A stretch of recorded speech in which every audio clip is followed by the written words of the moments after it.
नमस्कार किसान मित्रों, स्वागत है आप सभी किसान भाइयों का एक बार फिर आपके अपने पसंदीदा यूट्यूब चैनल के फार्मिंग में। किसान भाइयों, आज फिर प्याज से जुड़ी हुई महत्वपूर्ण जानकारी लेकर हाजिर हूं। अभी हमारे वर्तमान में सभी किसान भाइयों की प्याज की फसल निकल चुकी है, यानी कि हार्वेस्टिंग हो चुकी है और भंडारण या फिर मंडी के लिए तैयार हैं। अब ऐसी स्थिति में हमारे किसान भाइयों के मन में कुछ प्रश्न बन रहे हैं कि हमें प्याज को भंडारण करना चाहिए, यानी कि स्टॉक करना चाहिए, या फिर अभी मंडी में बेच देना चाहिए। किस स्थिति में हमारा फ़ायदा है? अगर जो भंडारण करेंगे तो हमें आगे चलकर अच्छा भाव मिलेगा या नहीं मिलेगा, या अभी जो वर्तमान में जो भाव चल रहे हैं इस स्थिति में हम अगर जो प्याज को बेचते हैं तो हमारा फ़ायदा है। क्या करना चाहिए, क्या डिसीजन लेना चाहिए? तो किसान भाइयों, आपके लिए जो आज मैं जानकारी लेकर आया हूं इस वीडियो के माध्यम से, तो आप अगर जो यह वीडियो लास्ट तक देखेंगे तो आपको संपूर्ण जानकारी मिल जाएगी कि हमें प्याज का स्टॉक करेंगे तो हमारा फ़ायदा है, या जो अभी वर्तमान में हम अगर जो माल को बेचते हैं तो हमारा फ़ायदा है, क्या रहेगा आगे चलकर भाव। सारी सही और सटीक जानकारी आज आपको इस वीडियो के माध्यम से मिलने वाली है, तो वीडियो को अंत तक अवश्य देखिएगा। और अगर जो आपको यह जानकारी अच्छी लगे तो वीडियो को लाइक और आपके जो अन्य किसान मित्र हैं उनके साथ में भी इस वीडियो को साझा ज़रूर कीजिएगा, ताकि उन तक भी यह जानकारी पहुंच सके। और किसान मित्रों, अगर जो आपने अभी तक इस चैनल को सब्सक्राइब नहीं किया है, इस चैनल पर पहली बार आए हैं, तो चैनल को भी सब्सक्राइब अवश्य कर लीजिएगा, ताकि आपको आगे भी इसी प्रकार की खेतीबाड़ी से जुड़ी हुई जानकारी, मंडी भाव से जुड़ी हुई जानकारी समय पर सबसे पहले आपको मिले। इसके लिए चैनल को भी सब्सक्राइब अवश्य कर लीजिएगा। किसान मित्रों, सबसे पहले हम बात करते हैं प्याज कितने रकबे में लगा था, क्या उत्पादन आ रहा है। क्योंकि किसान भाइयों, भाव रकबे और उत्पादन के ऊपर डिपेंड करता है। अगर जो उत्पादन अधिक होता है, अधिक एरिया में अगर जो हमारी प्याज की फसल लगती है तो लाजमी है कि भाव हमें कम मिलेगा। और अगर जो उत्पादन कम निकल रहा है, फसल हमारी कम रकबे में लगी है, तो लाजमी है कि आगे चलकर भाव भी अच्छे मिलेंगे।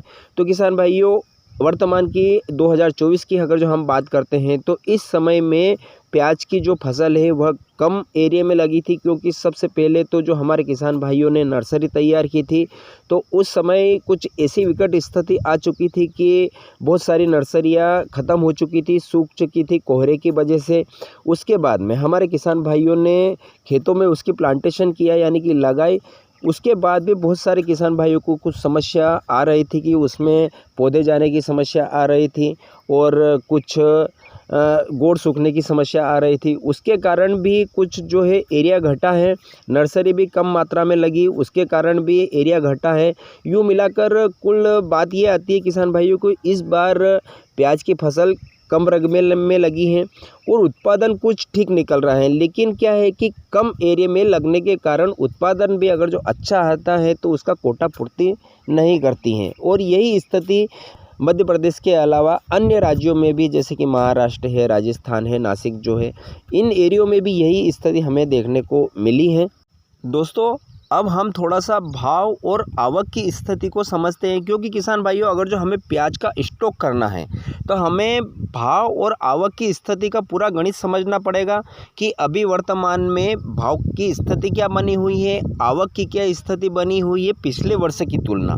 पिछले वर्ष यानी कि 2023 मई के महीने में मंडियों में क्या आवक थी और भाव क्या चल रहे थे, तो हम तुलना करते हैं इस वर्ष से। तो किसान मित्रों, 2023 के मई महीने में जो मंडी यानी कि मध्य प्रदेश की इंदौर मंडी से अगर जो हम तुलना करते हैं तो इस समय 15 से 20 हज़ार कट्टे की आवक हो रही थी, और जो भाव की स्थिति थी, भाव जो चल रहे थे वो 8 से 9 रुपये प्रति किलो के हिसाब से भाव चल रहे थे।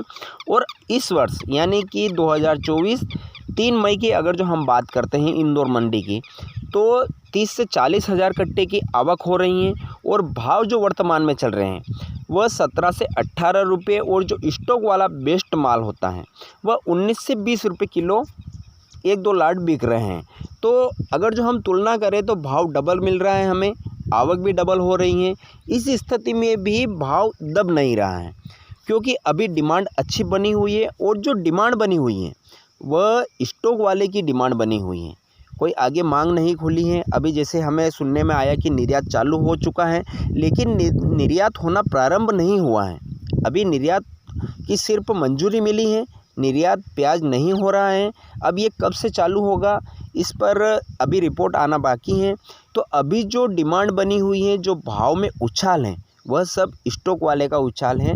ज़्यादा से ज़्यादा व्यापारी स्टॉक कर रहे हैं, ज़्यादा से ज़्यादा किसान भाई जिनके पास प्याज नहीं है वह प्याज को खरीद कर स्टॉक कर रहे हैं। उसके कारण डिमांड भी अच्छी बनी हुई है और भाव में भी उछाल हमें देखने को मिल रहा है।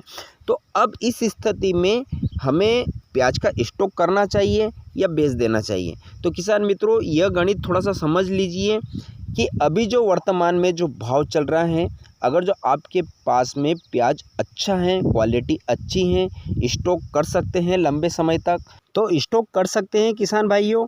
लेकिन मेरी आप सभी किसान भाइयों को एक सलाह है कि जितना भी माल है सारा स्टॉक मत कीजिए।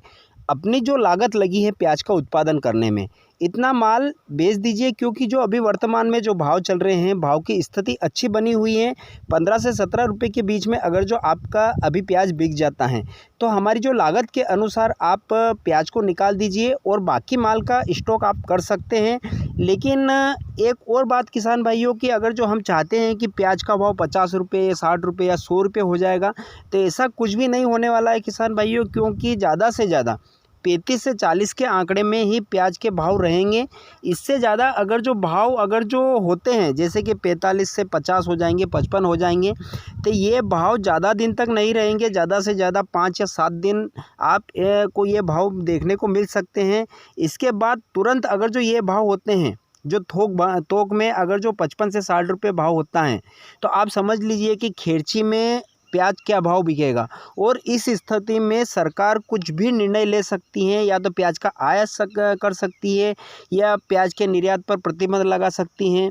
तो कुछ भी निर्णय ले सकती हैं किसान भाइयों। तो इसलिए मेरी सलाह है कि जितना अपनी लागत लगी है प्याज का उत्पादन करने में, इतना माल आप बेच दीजिए, बाकी माल को स्टॉक कर लीजिए। और अगर जो 30 से 35 रुपये जब भी भाव हो जाता है, तो धीरे धीरे करके आप अपने प्याज को निकालते रहिए, ताकि हमें अगर जो प्याज निर्यात प्रतिबंध भी लग जाता है या सरकार आयात भी कर ले, तो हमें यूँ समझ लीजिए कि तो हमें एक नुकसान ना उठाना पड़े। उसके बाद मेरी एक और सलाह है किसान भाइयों, जिनके उधर अगर जो बारिश ज़्यादा हुई है और बारिश के बाद अगर जो प्याज आपने निकाला है, तो उसका डायरेक्ट भंडारण ना करें। थोड़े समय तक उसको बाहर पड़ा रहने दीजिए धूप में, और उसके बाद उसकी स्थिति हमें पता चल जाएगी कि हमारे प्याज में सड़न लग रही है या फिर काला फंगस आ रहा है। अगर जो ये समस्या आपको देखने को मिले, तो किसान भाइयों इस स्थिति में आप प्याज का भंडारण न करें, तुरंत उसको आप बेच दीजिए, उसी में आपका फ़ायदा है। क्योंकि अगर जो आप उसको भंडारण करेंगे तो उसमें फिर आपको आगे चलकर सड़ने की समस्या दिखेगी या फिर काला फंगस की भी समस्या देखने को मिलेगी, जिससे कि आपका ज़्यादा नुकसान हो सकता है। तो किसान भाइयों, ये थी संपूर्ण जानकारी। आपको आशा है कि समझ में आ चुका होगा कि आप प्याज को आपको स्टॉक करना है या फिर बेचना है। तो फिर मिलेंगे एक नए वीडियो में नई जानकारी के साथ में। आप दीजिए मुझे इजाज़त। अपना ख्याल रखिए, स्वस्थ रहिए, मस्त रहिए। जय जवान जय किसान।